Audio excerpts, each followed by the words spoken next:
The city had no name, or maybe it had too many. Some people called the hollow point, others simply whispered the city. But to Silas Kane, the man who had wandered its broken alleys and smoke-filled bars for too many years, it was nothing more than a graveyard with neon lights, where memory itself corroded under the weight of sin. Kane was no stranger to the dark. He had been forged in it, tempered by shadows, trained to read what others missed. The shift of an eye when someone lies, the faint scent of perfume that lingers too long, the subtle tremor in a hand that has already pulled a trigger. To the police, he was a nuisance. To criminals, an omen. To the few who trusted him, he was the only man who could find truth in a city where truth was always for sale. Yet Silas Kane was also a man of ghosts. Memories slipped through him like smoke. Faces he couldn't forget, voices that bled into his dreams, sins that refused to stay buried. He didn't drink to forget. He drank to remember less vividly. And in every unsolved case, every whispered conspiracy, every corpse he found on rain-slick pavement, he sought not only justice, but also a kind of atonement that might never come. The story began on a night heavy with rain, the kind of night where even the street lamps seemed tired, halos of pale yellow drowned in fog. The phone rang in Kane's office above a boarded-up pawn shop. A simple case, they told him. A dead man in a locked apartment. Maybe suicide, maybe not. The cops were too busy or too compromised to care. But Kane knew better. Nothing in this city was simple. The case would drag him into the underbelly of power and memory itself. Through gangland backrooms where loyalty was bought with blood, through corridors of influence where men in suits killed as coldly as those with knives, through the fractured memories of witnesses who lied as much to themselves as they did to others. A.S. Kane sifted through the fragments. He began to realize this case was not about one death, but about many, about the systematic erasure of truths that threatened to surface, about the rot that spread from the lowest gutter to the highest office. Each clue, each broken memory, each betrayal pulled him deeper. In the end, Kane would find the answers. He always did, but the cost of clarity was steep, and in a world where memory fades, the truth can be the cruelest illusion of all. This is not a tale of heroes.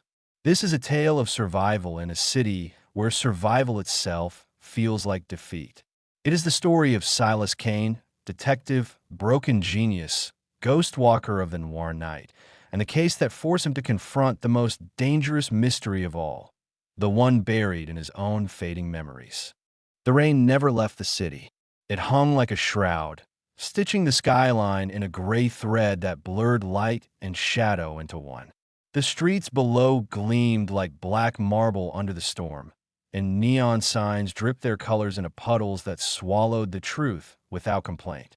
To Silas Kane, it was the city's way of hiding its sins. Water washed away blood faster than morality ever could. He pulled his collar higher against the cold and stood in front of the building at 9th and Ash. 3 floors of brickwork sagging under its own age, windows squinting at the night as though tired of watching. He flicked the end of his cigarette into the gutter and listened to the hiss as it drowned. Inside, the hallway smelled of damp plaster and boiled cabbage, the stench of lives pressed too close together. The single bulb overhead buzzed, the kind of light that made secrets look deeper. Kane climbed the stairs, his footsteps steady, the weight of the city pressing down with every creak of wood. Apartment 3C. A brass number clung stubbornly to the peeling pane of the door, its edges dark with grime. A uniformed officer stood beside it, one hand deep in his pocket, the other resting nervously on his holster. His eyes flicked to Kane and then away again, as if looking too long into those pale irises was dangerous business. "You're late," the cop muttered, shifting his weight. His jaw worked on nothing, chewing nerves instead of gum. Kane noted the detail and filed it away. He didn't bother answering. He turned the knob. The door gave way to silence. Not the silence of emptiness, but of something interrupted, like the pause between a breath taken and never let out again.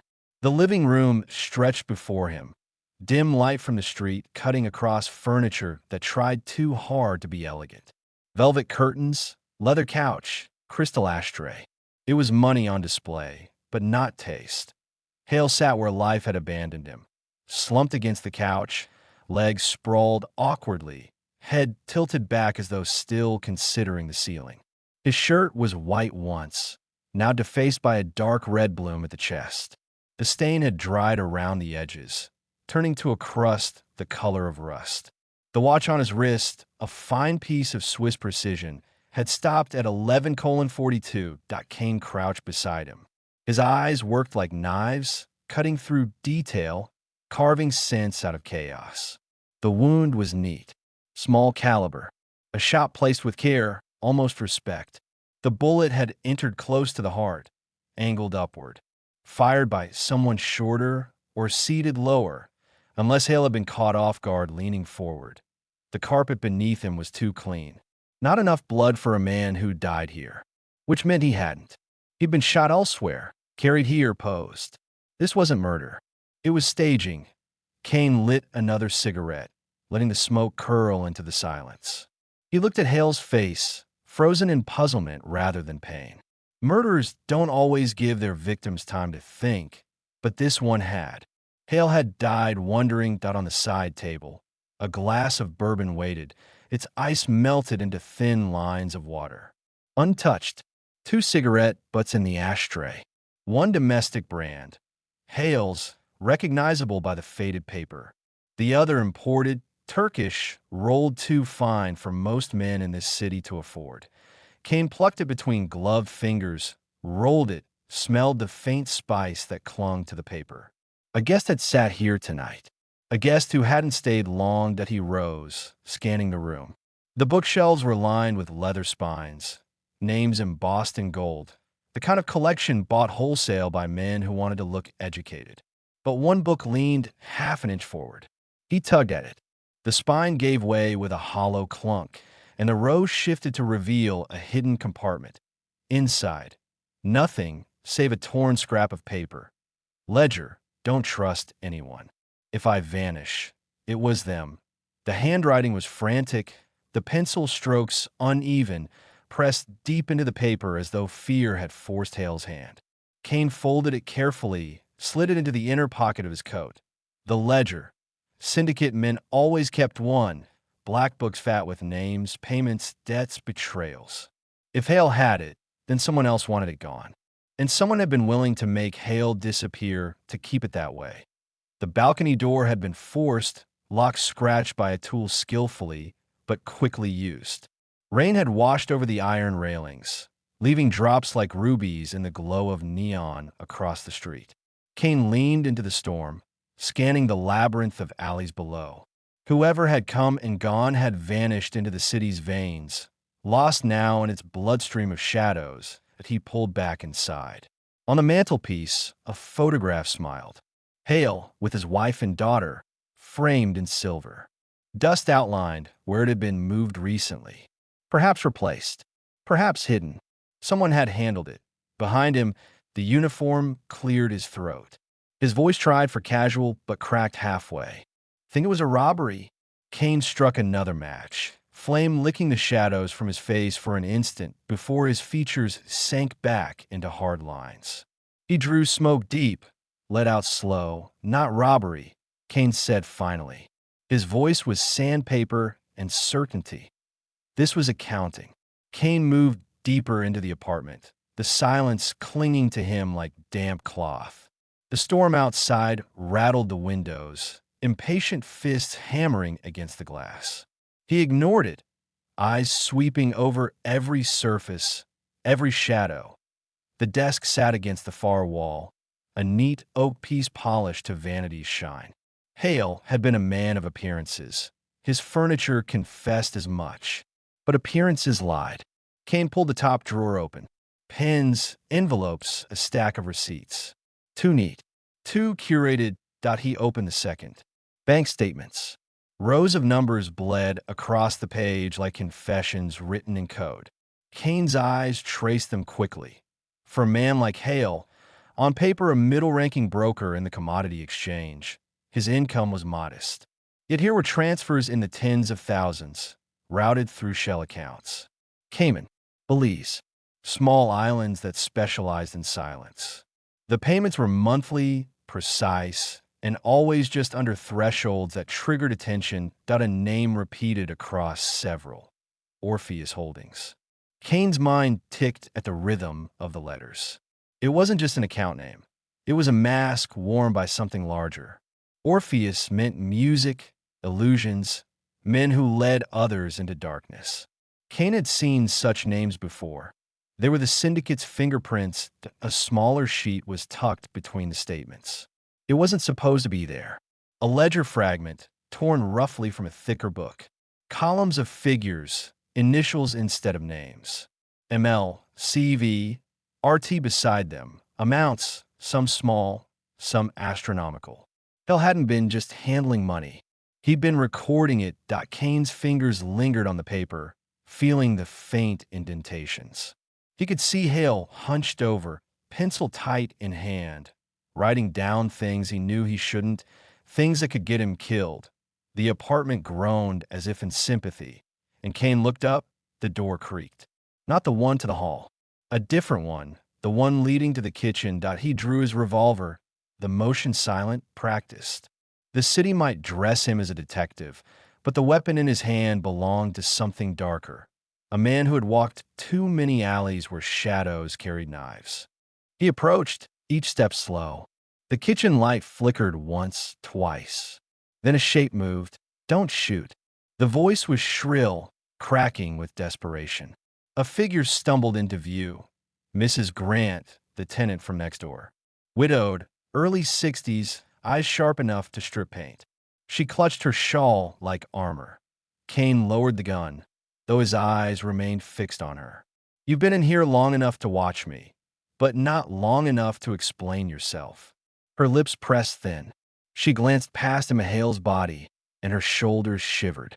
"I heard noises. Thought I should check." "You heard a gunshot?" Kane's voice was low, steady. "No." She shook her head too quickly. "Just a thump. And voices before that.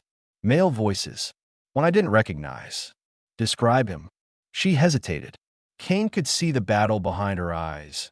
Fear versus the need to speak. Finally, she whispered, a laugh. "That's all I recall. Low like a growl. The kind that stays in your ears after." Kane's cigarette glowed as he inhaled, the ember lighting her face for a moment. She wasn't lying. Not about that. But she was holding something back. "You came in after?" She nodded. Door was ajar. "I saw him. Mr. Hale. I didn't touch anything." Her eyes darted to the desk, then away too fast. Kane caught it. "Except the papers," he said. She stiffened, clutching her shawl tighter. I thought they might explain. He was a good man, Mr. Kane. Didn't deserve this. Good men don't keep ledgers on syndicate dealings." His tone was knife-sharp, cutting through sentiment. Mrs. Grant flinched. "You think he was dirty?" Kane didn't answer. He stepped closer, lowering his voice. "What else did you hear?" The woman's gaze dropped to the floor. She twisted the shawl in her hands until the threads threatened to snap. Then, finally, they mentioned a book. Said Hale was too curious. That the book would ruin them all if it ever saw light. The ledger. Again, it was everywhere, and yet nowhere. Before Kane could press further, the uniformed officer appeared at the door. His face was pale, damp with rain. "Detective Kane, the coroner's here." Kane nodded without turning. His eyes stayed on Mrs. Grant, who seemed relieved for the interruption. She slipped back toward the kitchen, muttering about tea and prayers, retreating like smoke into the walls. Kane pocketed the ledger fragment, his mind stitching the night into shape. Hale's death wasn't a robbery. It wasn't rage. It was bookkeeping, and someone had balanced the account with blood. The storm outside swelled louder, drumming against the city's bones. Kane lit another cigarette, his thoughts already reaching beyond the apartment, beyond the body, toward the shadows where syndicate men drank and laughed and whispered that Hale's ghost had left him clues. It was Kane's burden to follow them, into the city's veins where darkness flowed thickest. The coroner's men worked in silence, sealing Hale into a black body bag that looked more like a verdict than a shroud. Kane stayed only long enough to ensure they didn't trample over the desk. He had already taken what mattered: the ledger fragment and the knowledge that Hale had died for something written down. Numbers, initials, truths meant to stay buried. When the last uniform shut the door behind him, Kane lingered in the threshold, cigarette smoke curling from his lips into the rain-slick hall. His gaze drifted over the peeling wallpaper, the old radiator that ticked like a nervous clock, the building itself sagging under years of neglect. Apartments like these were where the city hid its sins until they rotted and smelled too strong to ignore. Kane descended the stairs, the sound of his boots echoing hollow. The storm outside had not relented. Rain lashed the streets, reducing neon signs to bleeding colors. Reflections smeared across the pavement. The city looked like a painting left too long in the rain. Distorted, dripping, impossible to read. He stopped beneath the awning, lit another cigarette, and thought. The syndicate. That laugh Mrs. Grant had described still echoed in his ears, a gravelly sound stitched with cruelty. He had heard voices like that in the underground bars, the gambling dens hidden behind butcher shops, the backrooms where whiskey and blood mixed. Men who laughed like that didn't need names. Their voices were signatures. But Hale's ledger changed the game. Syndicate men didn't keep records. They thrived on shadows, whispers, and debts remembered in bruises. If Hale had started to write, it meant one of two things. Either he had been keeping insurance against his partners, or someone else had asked him to play bookkeeper. Either way, he had signed his death warrant the moment the pencil touched the page. The wind whipped down the street, carrying the stink of the harbor and the sweet rot of Chinatown's fish stalls not far away. Kane's eyes narrowed.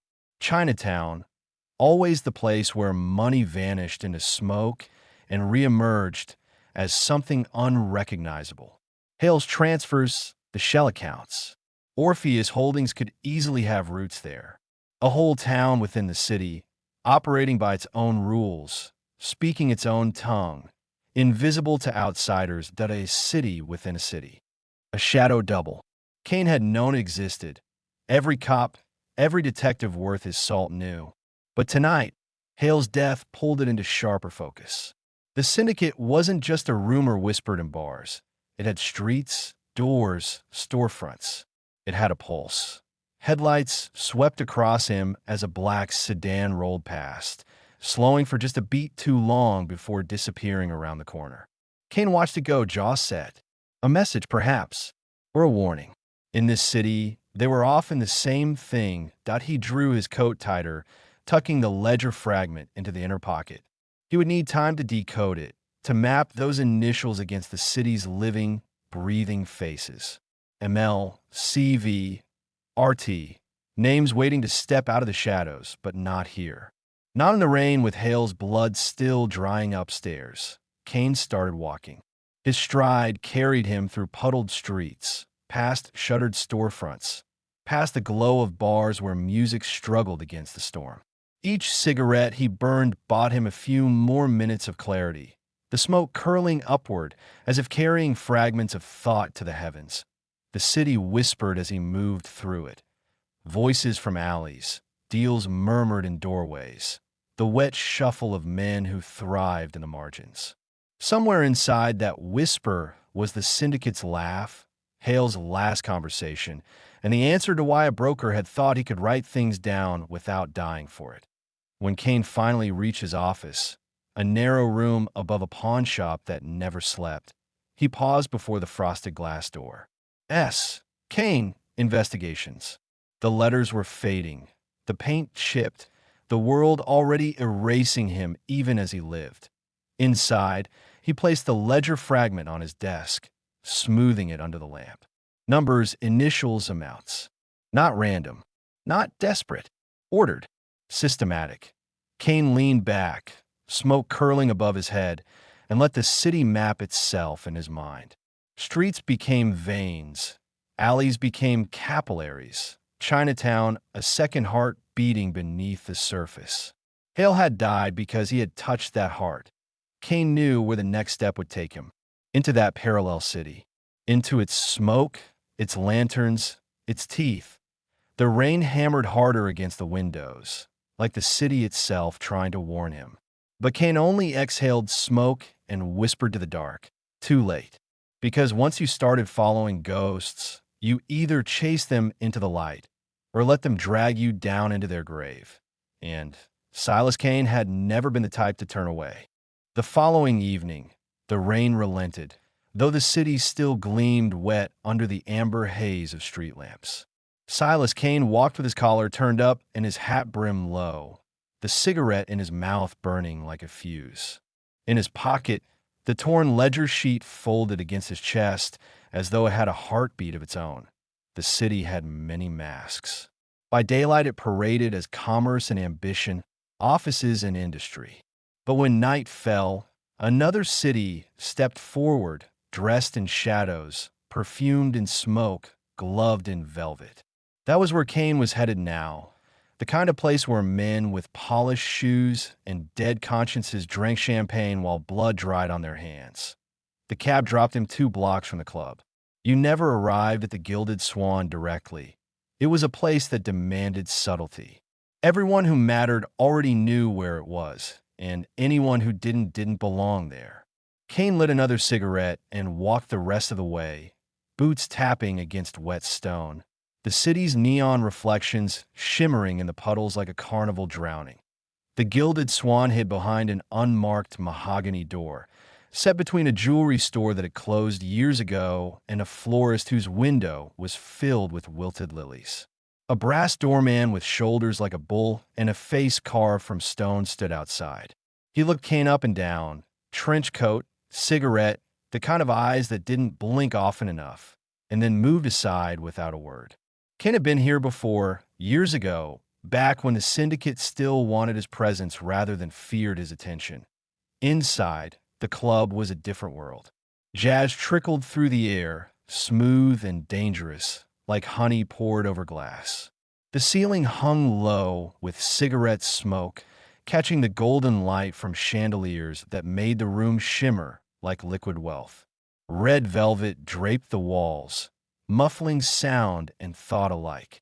Tables gleamed with polished mahogany, occupied by men in tuxedos and women dressed in silks that could bankrupt ordinary families. Every smile was calculated, every laugh hollow, every drink an alibi. Kane handed his coat and hat to a girl at the door who didn't bother to smile. She had seen too many faces like his, men arriving with ghosts clinging to their shoulders. He moved deeper into the room, every step measured, every glance cataloged. He spotted Evelyn Cross almost immediately. She stood near the piano, a tall woman in a sapphire dress that clung like it had been tailored from the night sky itself. Her hair was swept back, dark waves pinned with a silver clip shaped like a crescent moon. Men circled her with drinks in hand, moths to a flame they didn't understand. Evelyn's smile was faint, her eyes alert, calculating. When they met Kane's across the smoke-heavy room, something flickered, a spark of recognition or warning teeth threaded through the crowd, his cigarette leaving a thin trail in the perfumed air. Evelyn's gaze followed him until he stood before her. "Mr. Kane," she said softly, her voice like piano keys struck in a minor chord. "You do have a habit of walking into rooms you shouldn't." Kane exhaled smoke toward the chandelier. "That's the only kind of room worth walking into." Her lips curved, but didn't quite reach her eyes. "You're here for more than the music. I'm here because a man named Hale died with too many questions in his pocket," Kane said, lowering his voice. "Questions that might have roots in a place like this." For a moment, Evelyn's composure held. But Kane had built a career out of catching what others try to hide. The way her left hand tightened around her glass, the faint flick of her gaze toward the upper balcony where syndicate men usually perched, watching. She knew something. She knew too much. Careful, she whispered. Names don't live long in rooms like these. Neither do men who write them down. Kane answered. A burst of laughter rolled across the club, dragging attention away from their conversation. Kane's eyes followed the sound to a corner booth where a group of men sat in tailored suits. The one in the middle, broad-shouldered, hair slicked with pomade, wore a smile that was all teeth. His laugh cut through the smoke like a knife, raw and jagged, the same laugh Mrs. Grant had described in Hale's apartment. There it was, the signature, the ghost with a voice that Kane's jaw tightened. That one, he murmured, not looking back at Evelyn. Who is he? Her silence lasted too long. She finally said, "You should leave it alone." Not an option. The man with the gravel laugh leaned back in his booth, tossing an arm across the leather with ownership, surrounded by men who deferred without realizing they were doing it. His presence was like a loaded revolver placed casually on the table. Kane didn't need an introduction. He already knew the type. Enforcer, lieutenant, maybe more. But Evelyn's hesitation meant he wasn't just another syndicate face. He was a key, and keys always open something dangerous. The piano shifted into a slower tune, saxophone weaving smoke into the air. Kane leaned closer to Evelyn, close enough for her perfume, jasmine and ash, to mix with the cigarette on his breath. "You know him," Kane said quietly. "And if I follow the ledger, I'll know him too. Save me the walk." Her eyes narrowed. "You'll get yourself killed." "Probably," Kane said. "But not tonight." A waiter drifted past with a tray of martinis. Evelyn took one, untouched, her gaze hardening. "His name's Marcus Vale. He controls the syndicate's Chinatown operations. Imports, debts, disappearances. He laughs like that because nothing ever costs him.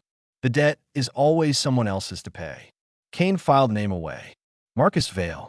MV. The ledger fragment whispered from his pocket. Before he could speak again, the laughter stopped. Vale's eyes, sharp and glinting like glass shards, had found him across the club. The grin widened, deliberate. Recognition. Kane held the stare without flinching, his face carved into stone. In the noir world of velvet curtains and champagne glasses, recognition was as dangerous as a bullet. The club's music played on. The crowd murmured. Glasses clinked. But in that stare, the night shifted. The velvet mirage was cracking. Marcus Vale didn't look away. His grin stayed fixed, but the noise around him receded until it seemed only his laugh echoed in the room. Then, like a lion conceding amusement, he raised his glass toward Kane in a mocking salute. Point two of his men rose. Suits that fit too well, shoes polished enough to blind, but their movements betrayed training, predators disguised as gentlemen. They drifted across the club, weaving through dancers and smoke, until they stood before Kane like shadows given form. Mr. Vale would like a word. One said, voice stripped of anything human. Kane flicked the ash from his cigarette and ground it into the nearest ashtray. He glanced once at Evelyn. Her hand gripped her glass, so tight the stem looked ready to snap. He gave her the faintest nod, a signal not of comfort but acknowledgement. She had given him enough. The syndicate's men flanked him, ushering him toward the corner booth. The crowd parted like water, whispers fluttering in their wake. Kane moved without resistance. Resistance came later, when it mattered. Marcus Vale leaned back, his grin stretching wider as Kane approached. "Well, if it isn't the city's favorite shadow," Vale said. His voice carried that same gravelly amusement, like he'd been chewing stones since childhood. "Silas Kane. I thought I smelled the smoke." Kane slid into the booth opposite him. The leather creaked under his weight. "That laugh of yours travels farther than perfume." Vale chuckled, clinking his glass against the tabletop. "I'll take that as a compliment." He signaled to the waiter. "Bring Mr. Kane a drink. Something dark. Something bitter." "Water's fine," Kane said. Vale raised an eyebrow. "A man who refuses a drink is either a priest or a spy. Which are you tonight?" "Neither. Just thirsty." The men around Vale laughed too loudly, their loyalty echoing off the velvet walls. Vale studied Kane, eyes sharp beneath the dim gold light. I hear you've been sticking your nose where it doesn't belong. Poor Hale. Nasty thing, the way he left us. Kane didn't move, didn't blink. Hale didn't leave. He was pushed, and he left behind questions. Vale's grin thinned, baring less teeth now, more intent. Questions are dangerous, Kane, especially when they're asked in the wrong company. The waiter arrived with a glass of bourbon, placing it in front of Kane. He let it sit untouched. Vale leaned closer, his voice dropping to a conversational growl. Tell me something. Why is it always you? Why does every dead man's ghost find your doorstep? Kane finally spoke, voice low and flat. Because I listen, and I remember. The grin faltered just slightly. Enough for Kane to know he'd scored. Point. One of Vale's men shifted beside him. Tension thickened like the smoke above. Kane's hand remained on the table, steady, unarmed. His weapon was silence, sharpened by patience. Vale chuckled again, though softer now, forced. You're a relic, Kane. The syndicate isn't frightened of shadows anymore. The city belongs to men who know how to play it. Kane lit another cigarette, the flame flaring briefly between them. Funny thing about shadows, they grow longer at night, and night always comes. For a heartbeat, neither man spoke. The jazz band in the corner swelled, trumpets cutting sharp through the murmur of voices. The chandeliers trembled faintly with the weight of tension. Then Vale leaned back, spreading his arms along the booth like a king on a throne. You want a name, don't you? A trail to follow. Hale's ghost must have whispered you here. Fine. Chinatown. That's where his trail runs cold. But you won't find answers, only debts. And debts get paid in blood. Kane exhaled smoke, the words drifting into the club's stale perfume. Then I'll bring exact change. Vale's grin snapped back, wide and vicious. He laughed, loud and jagged, and the whole booth erupted with him. The sound rolled through the room like broken glass spilling across tile. But Kane didn't join. He sat in silence, eyes fixed on Vale, memorizing the rhythm of the laugh, the way it carried arrogance and fear in equal measure. Finally, Vale waved a dismissive hand. Enjoy the music, Kane. Enjoy the velvet. But don't mistake it for safety. Men like you, they don't walk out of here twice. The men flanking Kane tensed, as if expecting him to rise. He stayed seated a moment longer, letting the weight of the words settle. Then, calmly, he pushed the bourbon glass back across the table, untouched. Tell your tailor to loosen your collar, Kane said, voice dry. Chinatown's heat can choke a man. He rose before they could stop him. Vale didn't move, didn't call out. Only watched with that grin stretched thin, a blade sheathed in lips. Kane threaded back through the smoke and music. Evelyn still stood near the piano, her eyes a storm of warnings and regret. He passed her without pause, though his words brushed her ear like smoke. Chinatown, he murmured. Her hand trembled against the glass, but she didn't turn. The club swallowed the moment as Kane claimed his coat and hat. Outside, the night air felt sharp and clean, though the city's rock clung to his clothes. He lit another cigarette and walked into the rain-polished street, the word echoing with every step. Chinatown, where Hale's ghost pointed, where Marcus Vale's laugh led, where the syndicate's heart beat beneath lantern light and shadow, and where Kane knew he would not walk unchallenged. The rain had thickened into a fine mist, coating the cobblestones with a sheen that reflected neon like liquid fire. The Velvet Mirage's heavy door closed behind Kane, muffling the jazz and laughter until it was nothing but a heartbeat fading in the dark. He pulled the collar of his coat up against the damp night and struck another match. Smoke curled around him, blending with the fog. The street was quieter here, too quiet for a neighborhood that never slept. He heard it before he saw it, the click of Saul's behind him, out of rhythm with his own. Kane walked on, unhurried. He knew better than to turn. Predators fed on the twitch of prey. Half a block down, Beneath the jaundiced glow of a flickering street lamp, three figures melted out of the mist. Syndicate muscle. Their suits hung heavier now, jackets lifted just enough to flash steel point one step forward, smiling with a mouth that never reached his eyes. Mr. Vale insists you remember his hospitality. Kane exhaled smoke, slow and even. Tell Vale I'll send flowers. Black ones. The man's smile snapped into something uglier. You're a funny one. Let's see if you laugh without teeth. They advanced, three shadows against the wet street. Kane's eyes tracked everything. The puddle near the gutter, the glint of a knife, the tension in a shoulder before a swing. Years of reading people had taught him one truth. Violence announced itself in whispers, not shouts. The first lunged. Kane pivoted, letting the man's momentum carry him forward, and smashed his cigarette into the attacker's eye.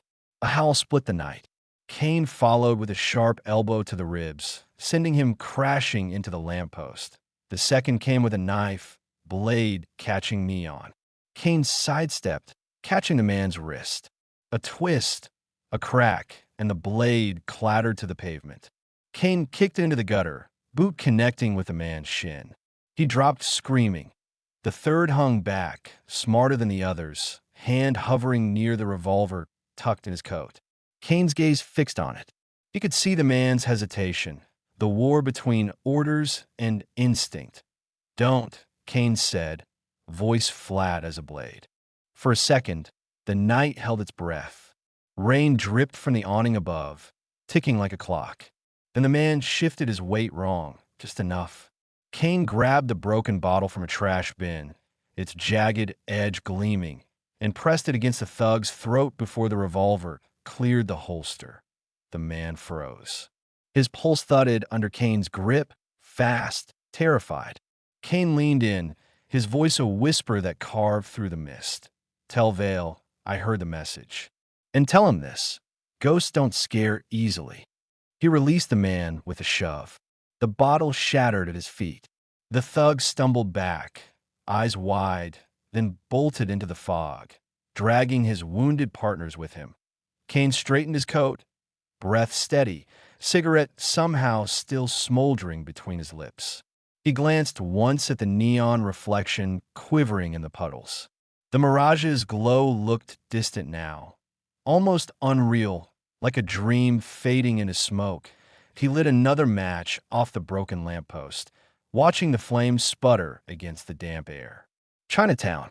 Vale had slipped the word like poison, meant to lead Kane down a path thick with traps. But Kane welcomed traps.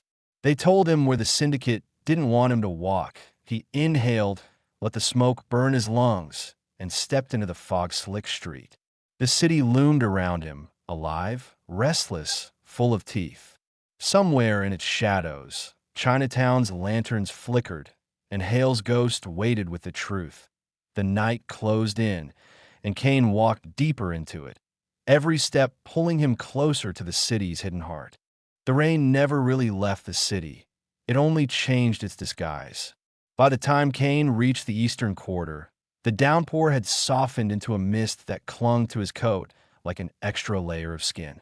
Chinatown unfolded before him in a blur of red lanterns, steam rising from noodle stalls, and the rhythmic clatter of mahjong tiles echoing from dim-lit parlors. It felt less like a district than another country altogether, one that coexisted inside the city's bones, yet kept its own rules, its own shadows that he knew this place. Not because he'd walked its streets often, but because every city bore a neighborhood like this, a world within a world, where syndicates thrived by hiding in plain sight. The lantern light painted his face in fleeting crimson as he moved through the crowd.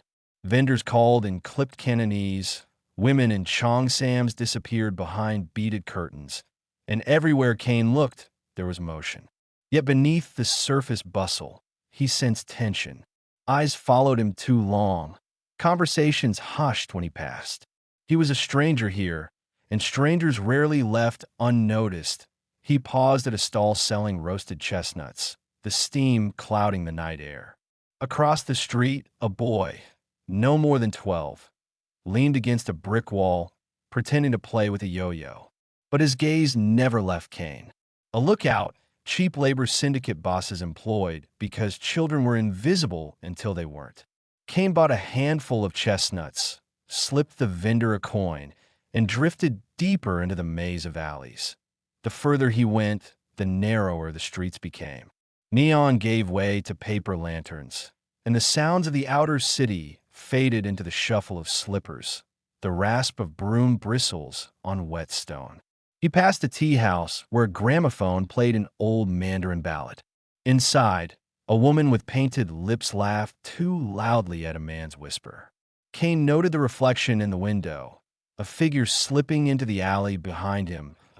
He kept walking. He'd learned long ago the value of patience. The city was full of hunters. The trick was letting them believe they had you cornered before you turned the blade. The alley twisted, ending at a courtyard strewn with faded laundry. Kane stopped beneath the sagging lines, lit a cigarette, and listened. There, the shuffle of shoes on wet cobblestone, deliberate but trying to be quiet. 2 sets, maybe 3. "Come on, gentlemen," Kane murmured into the smoke. "Don't be shy." They stepped into view. 2 men in dark coats, their faces half-lit by lantern glow. The third emerged from the shadows behind him, knife catching the dim light. Kane didn't move. His eyes flicked between them, cataloging the details. The first man's coat sleeve was damp, as though he'd been leaning against a wet wall too long. Nervous. The second's tie was loose, his stance cocky but too wide, compensating for a limp in the right leg. The third gripped his knife too tightly, knuckles white, an amateur itching to prove himself. "Mr. Kane," the nervous one said, voice strained. "You've been asking questions. Dangerous ones." Kane exhaled, smoke curling upward. "Funny. I thought questions were the cheapest thing in this city. Looks like I was wrong." The man with the limp sneered. "You were warned at the Mirage. Vale doesn't like slow learners." So it was Vale's leash again. Syndicate discipline. Send a message. Leave no body if possible, but spill enough blood to remind the target who held the leash. Kane flicked ash into the mist. His eyes locked on the knife. "Tell Vale," he said softly, "that if he wants me dead, he should send someone who doesn't shake when he breathes." The words hit their mark. The nervous one faltered. The knife wielder lunged. Kane pivoted, grabbed the laundry line above, and swung it down in a spray of wet clothes. The assailant stumbled, blinded by fabric. Kane drove his knee into the man's stomach, twisted the knife free, and pressed it against his throat. The other 2 moved at once. The limping one came fast, faster than Kane expected. Kane ducked, the blade slicing air where his head had been. He countered with a sharp kick to the bad leg. The man roared, collapsing onto the cobblestones. The nervous one froze, eyes darting between his downed partner and Kane's grip on the knife. Sweat glistened on his temple despite the cold. Kane read him instantly. Follower, not leader. The type who carried orders like baggage but never wanted to unpack them. "You've got one chance," Kane said, his voice steady, quiet. "Where was Hale before he died? Who was he meeting?" The man swallowed hard. His gaze flicked to the alley mouth, as if expecting help that wasn't coming. Kane pressed the blade closer to the other thug's throat, drawing a bead of blood. "Spill it." The nervous one stammered. He was with Lynn at the tea house on Mott Street. Syndicate councilman. Hale had records, names, payments. Lynn. Kane knew the name. A mid-tier syndicate operator, Chinatown-born, respected by some, feared by most. If Hale had been with Lynn, it meant the dead man had been circling syndicate secrets tighter than anyone thought. And secrets that touched the council weren't just dangerous. They were fatal, the shout echoed from the alley mouth. More footsteps. Reinforcements. Kane cursed under his breath, shoved the thug backward, and disappeared into the maze of laundry and mist. He heard voices calling, angry, confused, but by the time they reached the courtyard, Kane was gone. Only a glowing cigarette stub remained on the cobblestones, smoke curling like a ghost. Kane slipped through a side passage, heartbeat steady despite the chase. He had what he needed. Hale hadn't been a mere victim. He'd been tangled in a conspiracy bigger than Kane had guessed. And now, Chinatown itself was opening its jaws. The tea house on Mott Street stood like a relic swallowed by time. Its facade was draped with faded banners of red silk, letters peeling under years of damp air. Through its carved wooden doors seeped the low hum of conversation, punctuated by the tinkling of porcelain cups.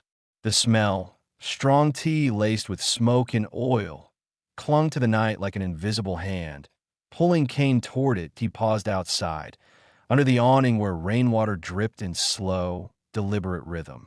A car idled 2 doors down, a black sedan with tinted windows. Its engine purred too long, too patient. Kane knew a stakeout when he saw one. He lit a cigarette, as if to disguise the angle of his eyes, and in that moment caught the faint reflection of movement in the sedan's rear window. Watching him, he crushed the cigarette half-smoked, then slipped inside. The interior was warmer, but not by kindness. Smoke hung thick under the rafters, blurring the golden glow of lanterns. Tables lined the room, each filled with men hunched close, speaking in clipped bursts of Cantonese or Italian, sometimes English, their words mixing into a cacophony of distrust. Kane scanned them quickly. Gamblers, low-level enforcers, a few women whose laughter was too sharp to be real. The real business happened deeper in a hostess in a pale, silk dress approached, her face painted into an expression that betrayed nothing. She asked, in accented English, if he required tea. Kane declined with a slight shake of his head, slipped a folded bill into her hand. "Where's Lynn?" he asked softly. She hesitated only a fraction of a second, enough for Kane to note the flicker of caution in her eyes. Then she nodded toward a staircase at the back, draped in beaded curtains. Upstairs. Kane moved that way, careful to keep his stride loose, unhurried. Upstairs was where syndicate business breathed, the kind of breathing that could choke a man if he wasn't careful. The second floor was quieter, though the air was thicker. Private rooms lined the hall, their doors carved with dragons and phoenixes. One door stood ajar, light spilling out. Kane slowed, his ear attuned to voices. Hale was a fool, one man said, his tone clipped authoritative. To think he could balance both sides. To think he could keep that book from us. Another voice, lower, harsher, and now it's missing. Vale says Kane's sniffing. If he finds it before we do, the first voice cut him off. Vale talks too much. The council will decide, not him. Lynn has already spoken. Kane felt the weight of the moment settle on him. They weren't just talking about Hale. They were confirming what he suspected. Hale hadn't been a simple casualty. He'd been holding something. A book, Sherlock, and its disappearance had syndicate factions sharpening their knives that a third voice entered, silkier, with the authority of someone used to being obeyed. Enough. Tonight, we settle one matter. Loyalty. If you cannot swear it here, you're no longer syndicate. Kane edged closer, his eye finding a gap in the beaded curtain. Inside, around a heavy wooden table, 5 men sat. At the head was Lynn, mid-40s, hair slicked, eyes that glowed like obsidian in lantern light. He wore a suit tailored too perfectly for this cramped room, a jade ring gleaming on his finger. Kane studied him with the cold precision of habit. Lynn's hands were steady, his gaze unblinking. A man who spoke little but expected volumes from silence. Then the mood shifted. One of the 5 rose abruptly, slamming his fist against the table. "I won't bow to Lynn. Vale runs the docks. Vale holds the money.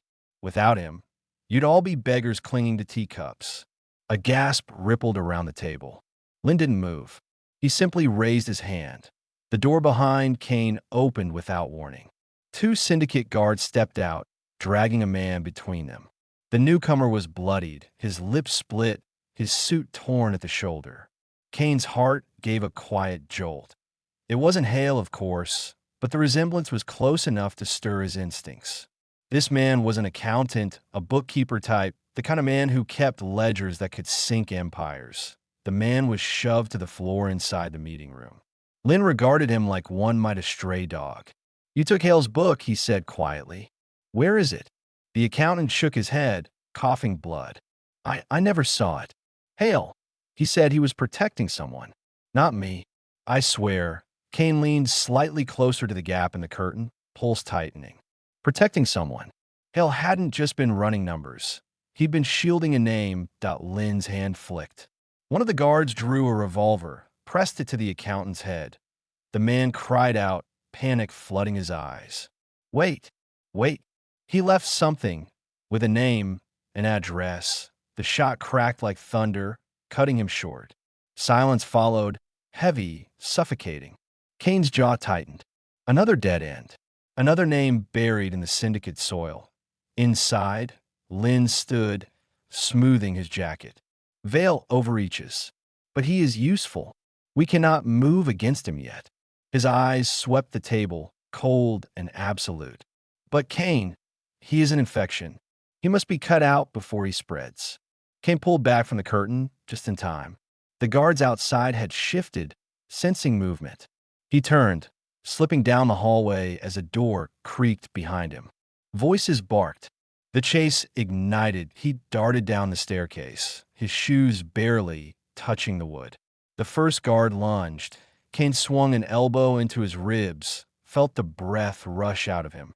Another came from the left. Kane ducked, shoved him into a table of gamblers. Teacups shattered. Curses rose in Mandarin and English alike. The tea house erupted into chaos. Shouts, overturned tables, fists flying. In the confusion, Kane pushed through the smoke and heat, out into the rain-drenched street. Behind him, the syndicate howled like a wounded animal. Kane didn't stop. He knew now. Hale had guarded something more dangerous than a ledger. A name. And the syndicate was tearing itself apart, trying to bury it. Rain hammered the streets, turning the cobblestones into a mirror of blurred neon. Kane's footsteps splashed through puddles as he pushed deeper into Chinatown, lungs tight, the echo of gunfire still ringing in his ears. Behind him, syndicate men fanned out like hounds, their shouts clipped and urgent, bouncing off narrow brick alleys. Kane slipped between laundry lines sagging under the rain, ducked under a balcony where paper lanterns flickered against the storm. He kept moving, always moving. In this part of the city, still half foreign to his bones, the streets twisted into each other like a snarl of veins. Easy to get lost, easier to get trapped. At the corner of Pell Street, a shadow detached itself from a doorway. A hand grabbed Kane's sleeve, yanking him hard into the gloom. He spun, ready to strike, but froze when the man hissed his name. Kane, keep your damn head down. It was Rousseau, one of Vale's lieutenants. Stocky, trench coat soaked, the bulge of a revolver under his arm. His eyes darted past Kane, toward the pursuing syndicate men. Lynn's dogs are crawling the district. You're lucky I saw you first. Kane narrowed his eyes. Since when does Vale do me favors? Rousseau gave a humorless grin. Since Lynn decided you're a bigger problem than him. Figure we've got a common enemy for the night. He jerked his head. Come on, unless you like bleeding in the gutter. Kane hesitated, but only for a beat. He followed Rousseau through a maze of side streets, ducking into a warehouse with rusted shutters. Inside, the smell of old spices and damp wood mingled. A single bulb swung overhead, casting the room in jittering shadows. Two more men waited inside. Vale's crew, their suits damp and wrinkled. On a crate sat a ledger, water-stained but intact, and beside it a bottle of cheap whiskey. Rousseau poured himself a swallow, then wiped his mouth with the back of his hand.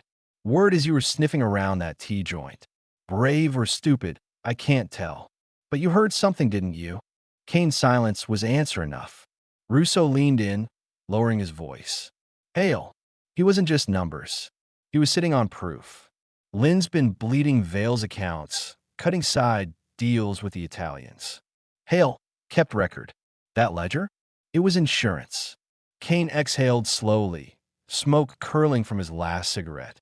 And now it's gone. Russo nodded. And everyone's ready to kill everyone else to find it. A sound outside, the grind of tires against wet pavement, snapped the room into tension. Russo signaled his men to douse the bulb. Darkness swallowed them. Through a crack in a shutter, Kane saw headlights sweep across the warehouse wall. Another car rolled up, doors opening fast. Syndicate men, at least 6, their coats hiding steel. Shit, Russo muttered. He cocked his revolver. They must have tailed you. The first shots tore through the wood, splinters flying. Vale's men ducked behind crates, firing back. The warehouse roared alive with thunder, not from the sky. Kane pressed against a beam, mind cold, body taut, that he didn't trust Russo, but bullets had a way of leveling allegiances. For now, survival outweighed suspicion.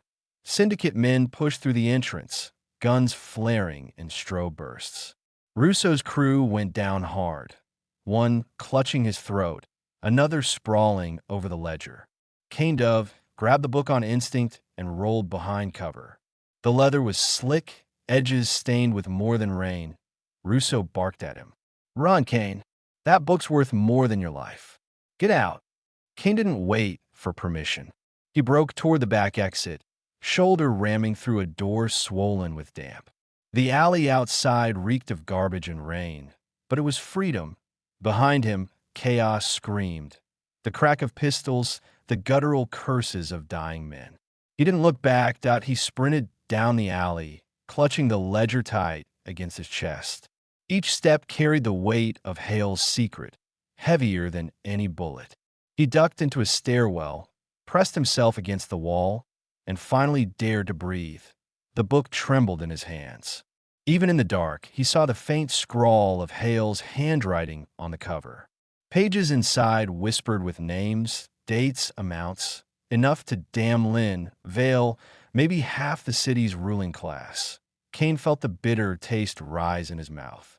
Hale hadn't just been an accountant. He'd been a gatekeeper, standing between syndicate corruption and the fragile line of truth. And now Kane held the key to it all. But holding it made him a marked man. Syndicate knives on one side, Vale's ambitions on the other.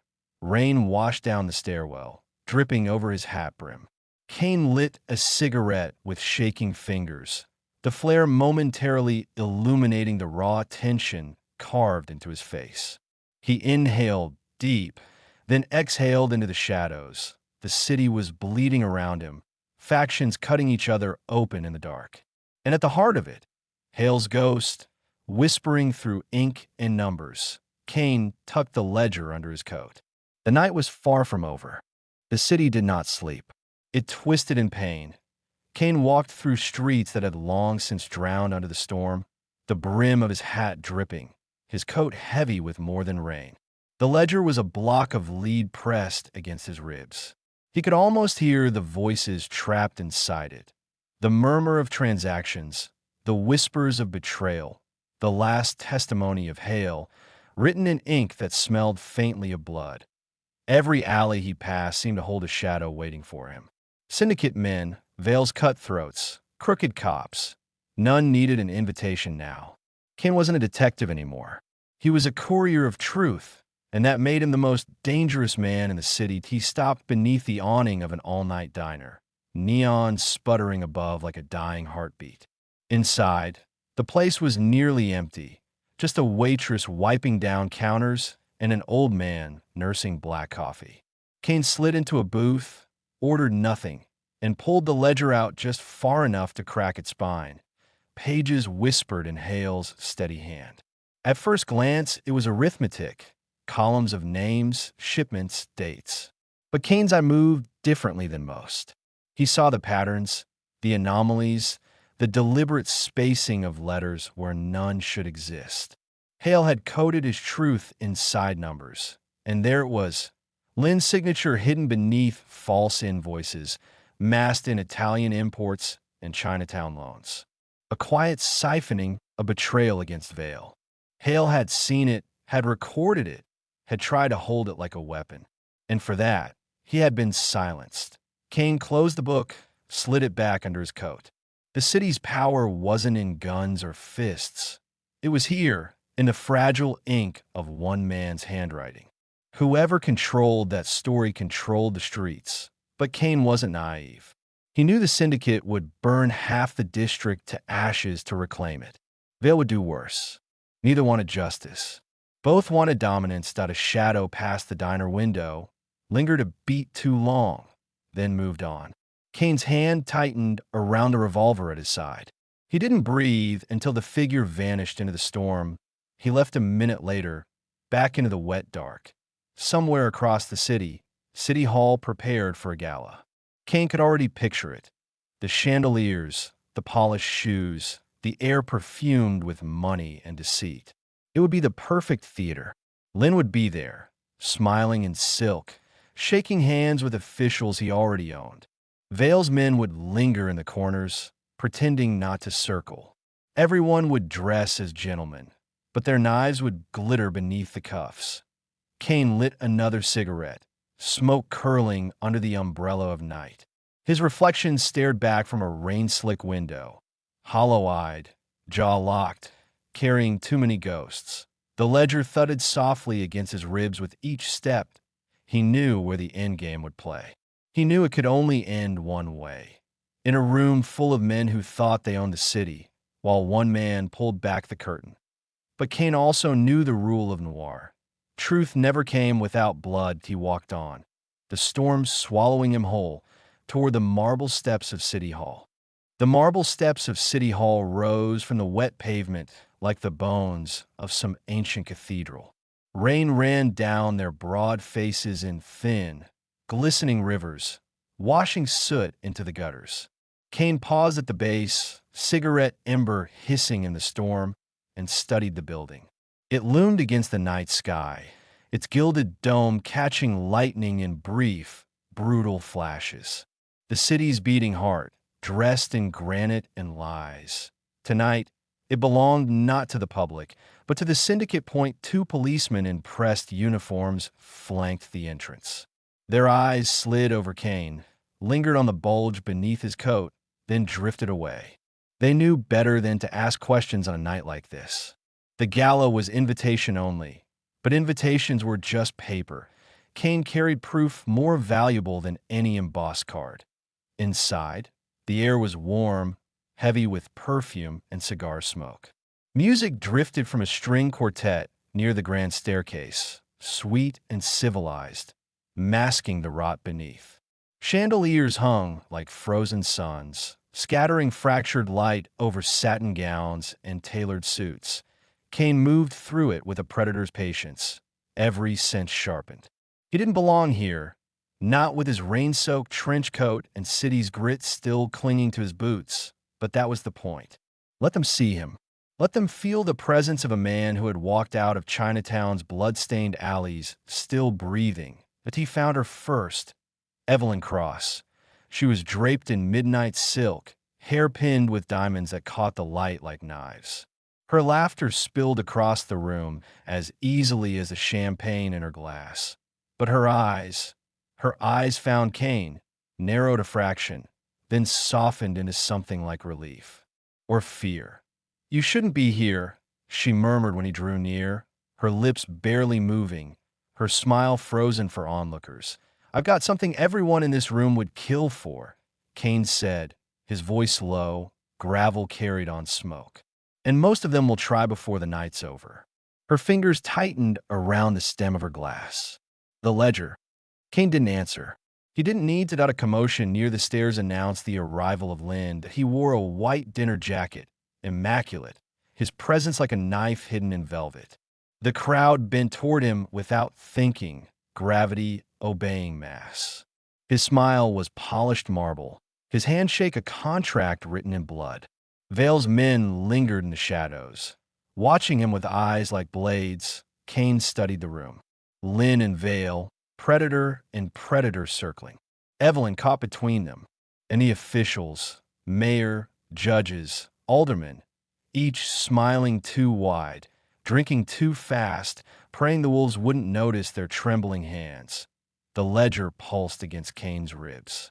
He imagined opening it on the grand piano, reading the names aloud, watching chandeliers shatter as the truth tore the room apart. But truth was never that simple. Not here. Evelyn leaned closer, her perfume smoke and orchids. Lynn won't let you leave alive. Then I won't leave quietly, Kane said. The waiter passed with a tray of champagne flutes. Kane plucked one, not to drink, but to keep his hand from his revolver too soon. He watched Lynn glide through the crowd, his entourage trailing, laughter spreading like oil. Vale's lieutenant slipped in from the opposite corner, a scarred man in a black suit. The air tightened. Two storms were about to collide beneath chandeliers. Evelyn touched Kane's arm, a gesture no one else would notice. If you're going to do this, do it fast. Kane sipped the champagne, the bubbles bitter on his tongue, his eyes locked on Lynn. He thought of Hale, alone in his apartment, his throat cut for the crime of keeping receipts. He thought of the Chinatown alleys, painted red for the syndicate sins. And he thought of the city itself, drunk on its own decay, waiting for someone to remind it of the cost. He set the glass down, straightened his coat, and moved toward the center of the room. The music swelled. Conversations faltered. Somewhere above, lightning cracked that Kane's voice carried over velvet and smoke. "Ladies and gentlemen," he said, pulling the ledger free, "I think it's time this city saw its reflection." The room froze. Lynn's smile flickered, Vale's men shifted, and Evelyn's glass shattered against the floor. And just like that, the night stopped pretending. For a moment, no one moved. The ledger lay heavy in Kane's hand, black leather edges dulled by time and blood, its pages swollen with ink that could bring down empires. Every eye in the grand hall turned toward it, as if the book itself were a pistol cocked and ready to fire. The quartet faltered, bows stuttering across strings before collapsing into silence. Even the chandeliers seemed to dim. Lynn recovered first. He stepped forward, palms raised in mock benevolence, his smile stretched taut. "Detective Kane," he said, his voice silk over steel. "You must be mistaken. This is a celebration, not a courtroom. Put away your theatrics." Kane's reply was a flick of his wrist, the ledger snapping open with a sound like a knife drawn from sheath. The pages glistened beneath the light. Columns of names, dates, and figures, meticulous and damning, he read aloud. Judge Renwick. Payments totaling $25,000, laundered through shell companies. Alderman Griggs. 3 shipments of opium, protected by your precinct captains. Mayor Calder himself. $2 million in campaign funds traced to Lynn's casinos. Each name fell like a hammer. Guests shifted, their painted smiles cracking, sweat blooming beneath collars. Champagne glasses trembled, laughter choked in throats. Evelyn stood frozen, her mask slipping. She had known, of course. Everyone who lived in Lynn's orbit knew. But hearing it spoken aloud was like watching a dam burst. Vale's lieutenant barked a laugh, sharp and cruel. "Seems our friend Lynn's been a busy man." Lynn's smile tightened, but his eyes never left Kane. "You think you're delivering justice?" Lynn said softly, venom wrapped in velvet. "You're delivering chaos. These people," he swept a hand toward the crowd, "they thrive on illusion. Tear it away, and you drown them in darkness. You'll make martyrs of cowards and corpses of innocents." Kane's gaze was unflinching. Truth doesn't care who it drowns. He turned another page. More names, more debts. Police captains, bankers, syndicate lieutenants. A city carved up, bought, and sold like cheap whiskey. Whispers erupted.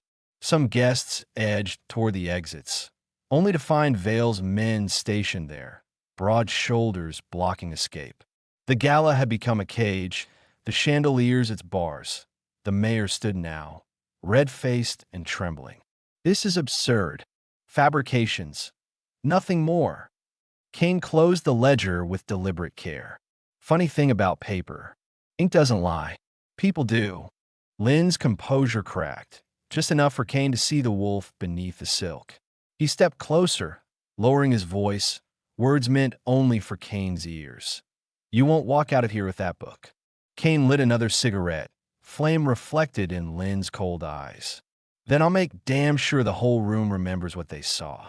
Evelyn moved then, slipping between them, her voice a whisper no louder than the music that once filled the hall. Silas, enough. You made your point. Please, don't make this your grave. Her hand brushed his sleeve, but Kane didn't flinch. The city had been bleeding for years. Tonight, someone had to drag its corpse into the light. Vale's lieutenant clapped his hands once, loud enough to turn heads. I say we let him talk. Let him empty the book. The syndicate's been rotting from the inside for years. Maybe it's time we saw which side bleeds first. The air thickened, alliances shifting beneath tuxedos and sequins. Lynn's men closed ranks. Vale's eyes glinted like a predator circling weakened prey. A single gunshot cracked the air. The crowd screamed, scattering like startled pigeons. A chandelier shuddered, crystals raining down in a glittering storm. Kane ducked, the ledger pressed to his chest, smoke curling through the chaos. Someone had fired from the balcony.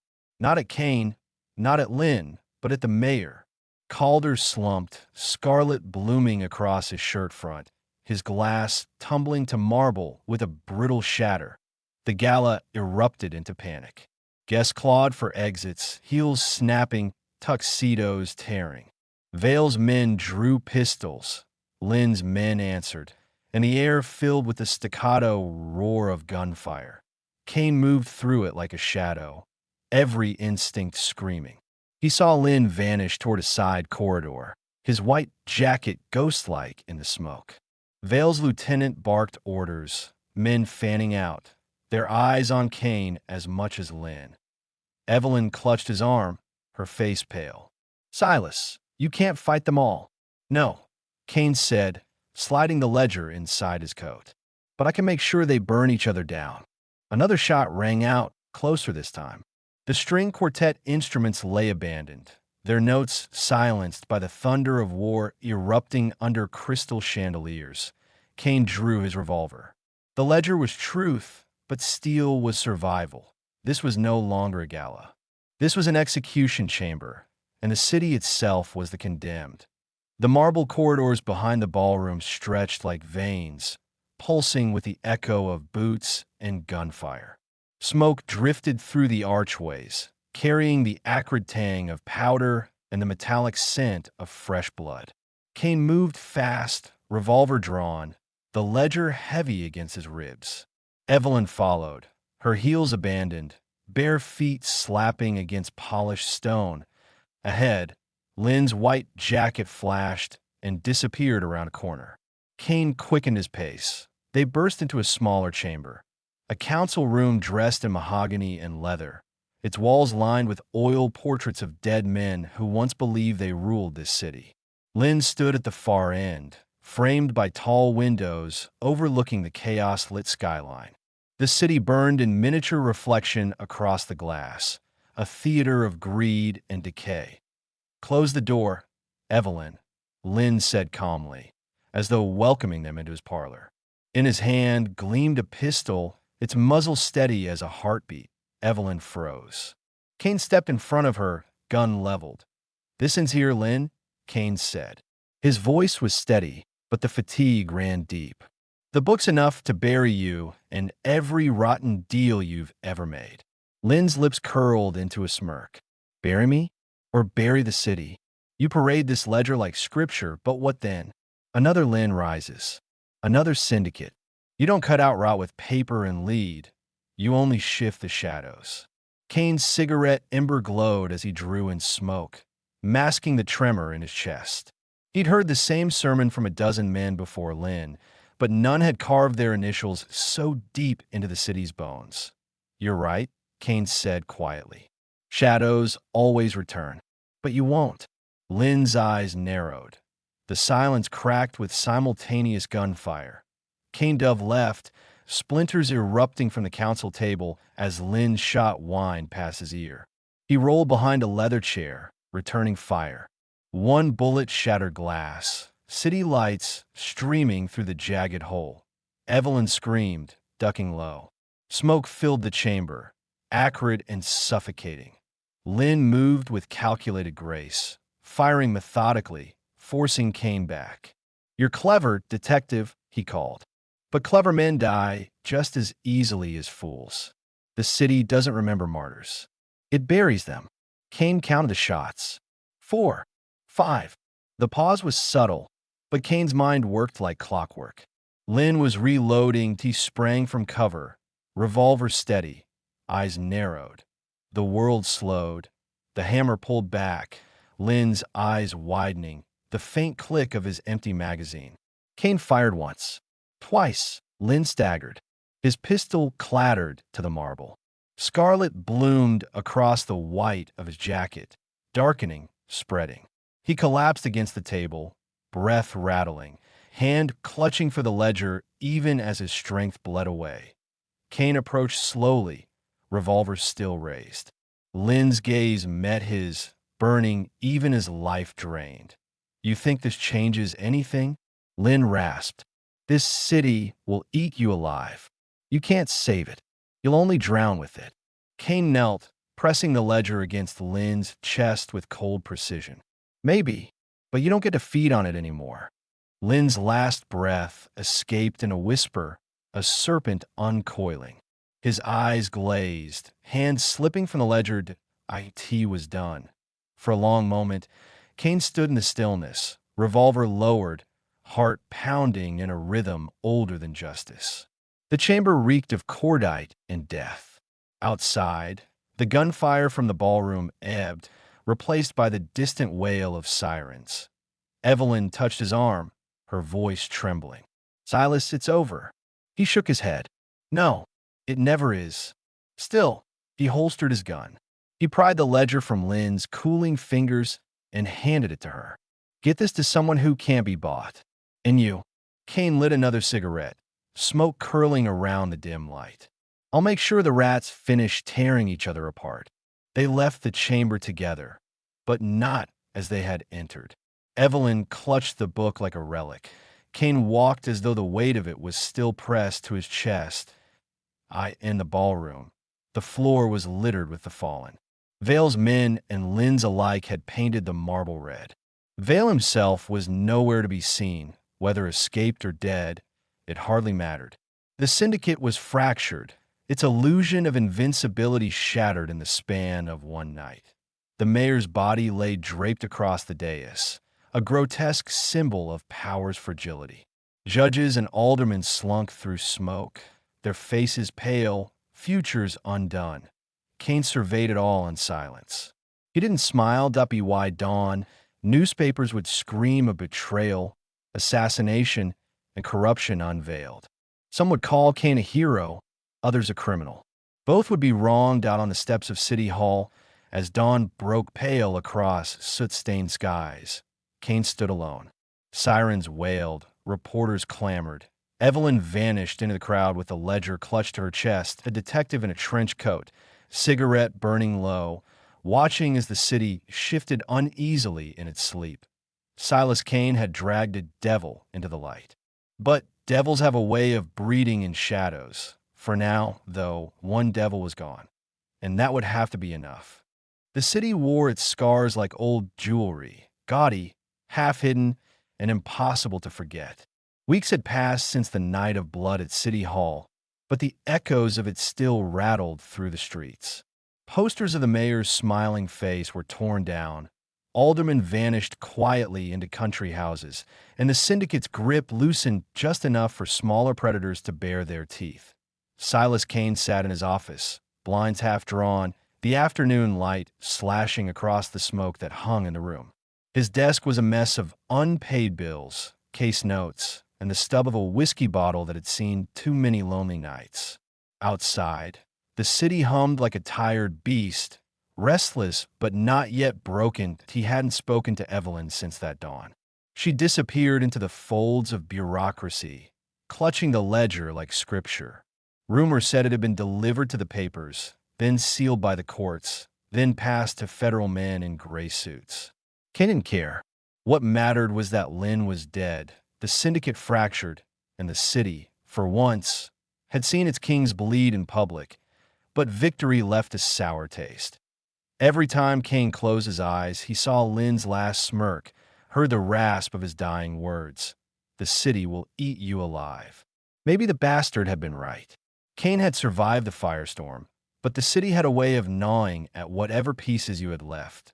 The door creaked open. A breeze carried the scent of rain and cheap perfume. Evelyn stepped in, hat low, coat buttoned tight. For a moment, she was just another silhouette in the smoke. "You look worse than the papers say," she said softly. Kane grunted. "Papers always get the story wrong." She smiled faintly, pulling up a chair. Between them lay the silence of things unspoken. Lives torn, nights spent running, the ledger that had changed everything. "They're rebuilding," she said at last. "New elections, new promises, same old city." Kane leaned back, cigarette glowing. "You didn't come here to tell me fairy tales." Her eyes softened. "No, I came to say thank you." He shook his head. "Don't. Lynn's gone, but the shadows are still thick. You just traded one poison for another." "Maybe." She looked out the window, where neon signs flickered to life against the dusk. "But at least the city saw the truth for once. People remember that, even if just for a while." Kane studied her face, wondering if she believed it or if she just needed to. He envied her hope, even as he distrusted it. "You'll be all right," he said finally. "And you?" Kane crushed his cigarette into the ashtray. "Me? I'll keep walking. That's all a man like me can do." They parted at the door. Evelyn vanished into the night, swallowed by the rain-slicked streets. Kane stood in the threshold a while, listening to the city breathe. The rattle of trains, the distant sirens, the whisper of 1,000 secrets carried through the alleys. He lit another smoke, collar turned up against the drizzle. The neon buzzed, the gutters gleamed, and somewhere in the shadows, another story was already beginning. Silas Kane walked into it without hurry, a ghost among the living, a detective bound not to justice, but to the endless pursuit of it. Because in this city, the shadows never truly died, but tonight at least one devil had. And for Silas Kane, that would have to be enough.